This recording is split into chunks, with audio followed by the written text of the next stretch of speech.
Getting a Mailchimp API key for WordPress allows you to connect your website with your Mailchimp account for seamless integration. Here's how to do it. Log into Mailchimp.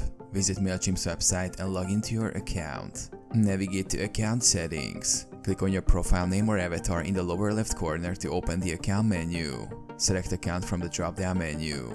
Access API keys. In the account dashboard, click on the Extras drop-down menu. Select API keys from the options provided. Generate a new API key. Scroll down to the Your API Key section. Click the Create a Key button to generate a new API key. Label and copy the API key. Optionally, add a label to the API key to remember its purpose. Copy the generated API key by clicking on the key itself or the copy button next to it. Add the API key to WordPress. Log into your WordPress dashboard. Install and activate a Mailchimp plugin, such as Mailchimp for WordPress or any other preferred plugin. Navigate to the plugin settings and paste the API key into the appropriate field. Save your settings.